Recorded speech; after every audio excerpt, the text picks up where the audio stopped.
Hello and welcome to A Common Tragedy, read by Philip Ballerscheff and also written by Philip Ballerscheff. So, as always, you can find a link in the description of this video that will take you to the blog post that I'm reading from. And as always, remember to like, share, and subscribe. At extremes, Robert felt the world seemed newborn. If the air was alive and young, that could mean it was warm and sprightly with life, or cold and struggling to shelter the life it had. Life that would later grow into something more appreciable. He wasn't a man who enjoyed or could afford mountain climbing, but this wasn't the sort of extreme that touched him. It was the high point of summer when the air hung heavy and made him more aware of it, just as the air of a low winter day, or better yet, night, made him shiver, if only before going inside. People noticed his moods, though only his friends knew that the weather was responsible. Today was one of those days, a day off at that, and since Robert felt alive, he wanted to do something good for others, and so also for himself. He watched the news while he ate breakfast, and saw a synagogue burn on TV only a short while before the firefighters won their fight. The fire had only reached the back wall, and not all of it either. That was the first time he knew his city had a synagogue. Although he had visited cemeteries as a child, one of them being Jewish, he hadn't made the connection that if there was a place for them to die, there must also be somewhere they could live. From time to time, local news anchors showed up and interviewed the people gathered outside. Safe from the fire, they were now wet from their sprinkler system. The sun was bright and seemingly everywhere. The wind was warm and strong enough to lift clothes. Together, the two dried the whole lot of them. First, the anchors asked them if they minded being asked some questions. No, a woman said. The anchors acted as if she answered for everyone. Then, fearing a misunderstanding, she added that it was all right. Go ahead, she said, then swallowed what was stopping up her throat. How did she feel? Awful. She didn't think this would happen, but it had. Everyone knew these tragedies were common, especially with synagogues, but Robert let this pass without further comment. The shock wasn't strong enough to shake her more than emotionally. Unlike the Baptists 2 blocks to the synagogue's right, she kept too clear a separation between this world and the next to feel otherwise. When did you notice something was wrong? The reporter asked. Robert liked how he had avoided naming the event. The woman said she didn't know. Then they asked those same questions of the rabbi. Robert mentioned the arson, among other news, as he called his friends to check in on them. They cared for him, but as for the synagogue, their opinions ranged from the truly indifferent to the maliciously so. Sam stopped just short of being happy about it. There's more where that came from, he said. The others were too apathetic to do more than listen, or to try and convince anyone of the value of their apathy. He didn't want to give up on his friends, so he tried to understand their reactions. If tragedy strikes a fringe group you don't belong to, then what little empathy you have is gone pretty quickly. The smaller and further from the norm that group is, the harder it is to care. When he considered everything that dulled a heart, work, stress, a need to focus on your own problems, Robert saw how he too might become indifferent. He congratulated himself on this theory, and then stopped thinking about it before its flaws became any more obvious. He didn't agree with Sam, and in that sense he wasn't quite indifferent, but what Sam said didn't shock him so much that he spoke before considering his words carefully. Still, it's not right to do that, Robert said, speaking in a manner of finding common ground between two camps. Finally, everyone admitted he was right. The rabbi moved the Saturday service to his house, which was as small as the rabbi himself and his childless, spouseless household. The word about where to meet spread by phone and email, but still not many people came. Only one local news station covered the service, which was where Robert heard of it. Once the fire was gone, most reporters had to find other tragedies. Those present, or otherwise tuning in, heard a long speech about the importance of community, before and after which everyone comforted everyone else and asked them how they were dealing with it. The work of rebuilding the synagogue, the rabbi said, would start tomorrow at the earliest, although he admitted he didn't know everything that would entail. He paused for impact and then coughed, ruining the effect he had hoped to have. If fire couldn't kill the Sabbath, then neither should convenience. Of that he was sure. It sounded like he had agonized over that line and said the rest unprepared, although such a simple statement didn't need much thought. Robert imagined the rabbi hunched over his desk, a pen and paper in his bony hands, writing by a lamp whose light grew yellower and more distinct as the world outside his window darkened. When he went to sleep, the moon was full and irritatingly bright as it shone into his room and onto his face, bringing him out of his bed to draw the shutters. That was what Robert himself had done yesterday, except for the writing. The rabbi looked up to God and thanked him for not letting anyone die, not even as they ran to safety. The rabbi's voice was flatter than usual on account of his house's low ceiling. He turned back to his guests and thanked everyone who had donated whatever they could spare, and asked that people come to the synagogue tomorrow to help. Instead of pews, he had used every chair he owned to make a circle in his living room. Robert laughed in spite of it all and because of the rabbi's small nasal voice. The rabbi had begun to grow a beard, but since he was at the age of white hair, there were no black hairs to treasure or to protect. He wore a broad-brimmed hat for fashion, not obligation or custom. Had Robert been Jewish, he would have scolded the man for being such a stereotype, but only now as he watched TV, not in person. That was too close to make fun of their pain, which, he remembered, would then belong to him just as the synagogue would. The rabbi and what Robert called his congregation, unsure if that was the right word, but not knowing what else to use, and then some volunteers, to which he was happy to belong, all met the next day in front of the synagogue. The morning was cool. Robert went without a jacket, believing the work would warm him. They stood and listened as the rabbi explained what they could help with.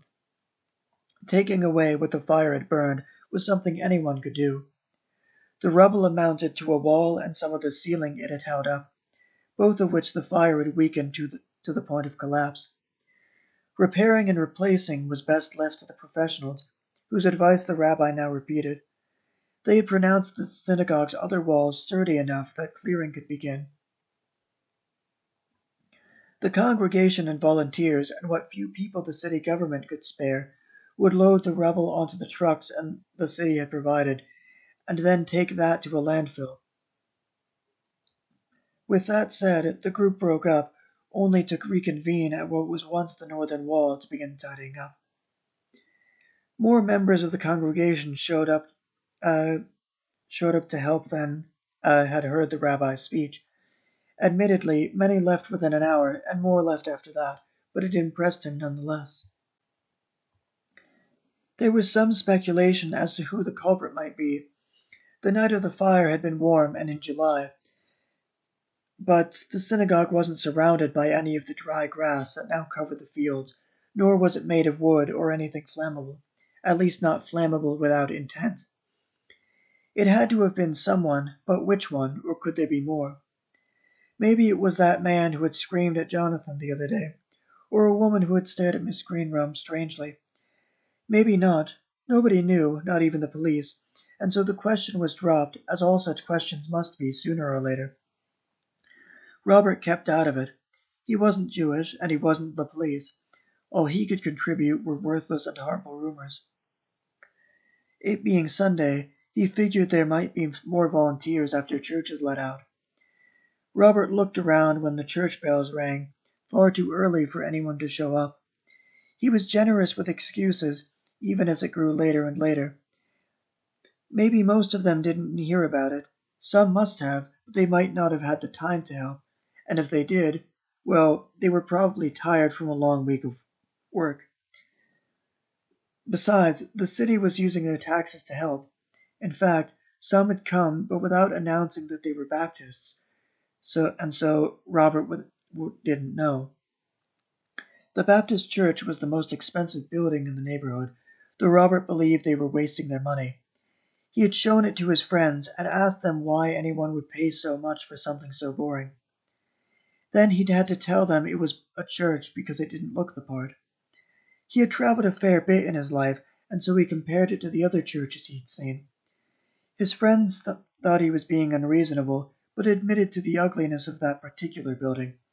Remove the cross, Sam said, and it would look like a school. Had Robert known that a Baptist was helping him lift a piece of the synagogue wall, it wouldn't have improved his opinion of their church or of its members, except for that man in particular.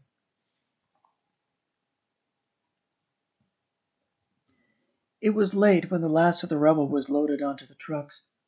Robert cheered along with the others, but when their celebration died down, he noticed how he and the congregants parted ways. He was disappointed, but knew why he shouldn't be. One day of work didn't change a person that much. Well, how much was it really, the difference between himself and the men here? But wasn't it selfish to think of himself at a time like this? The rabbi hugged and patted him on the back, then shook his hand, and then he shook his hand. Robert found this more appropriate, although touching his cold, dry skin was deeply unpleasant. Not even noble sympathy could keep him from feeling this way. He didn't, however, recoil. Nor did he tell him to go warm himself up in the sun, or that he apparently hadn't warmed himself in the sun, or that he apparently hadn't worked hard enough. The rabbi thanked those he didn't know in person, reasoning that they weren't members of his synagogue or at all Jewish.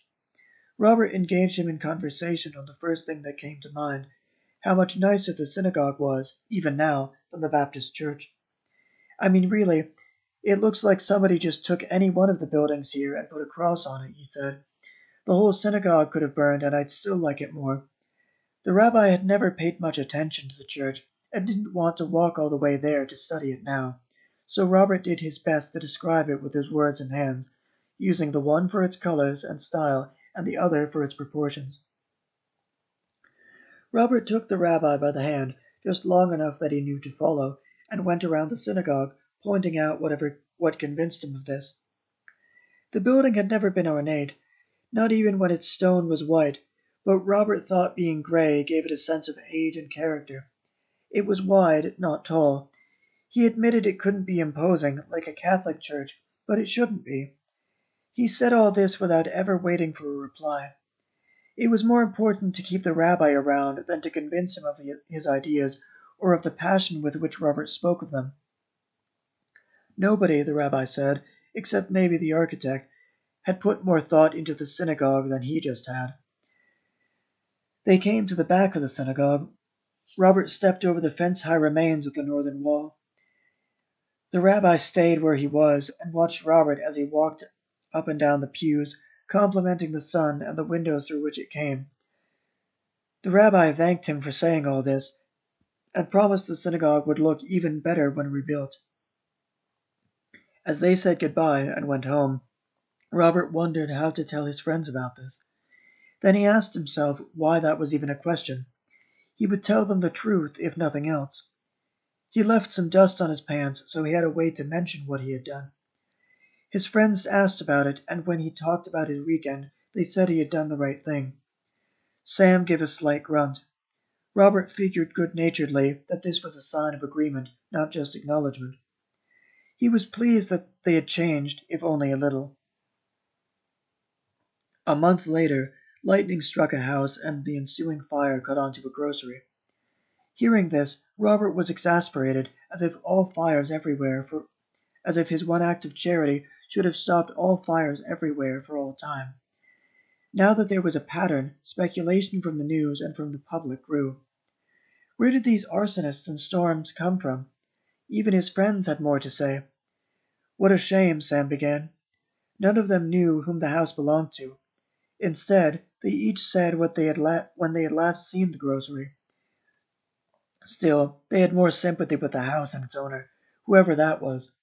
Robert, feeling the momentum of his past generosity, put some money in an envelope along with a letter explaining what it should be used for. He asked his friends to give what they could, which they promised to do next week. For now, he paid for them. He signed the letter in his and in their names, and lastly wrote his home number at the very bottom. Although no news station had given an address, Robert knew the neighborhood and drove over. Once there, he looked for the house they had shown. He knocked, then rang the doorbell, then slipped the envelope in the mailbox when nobody came.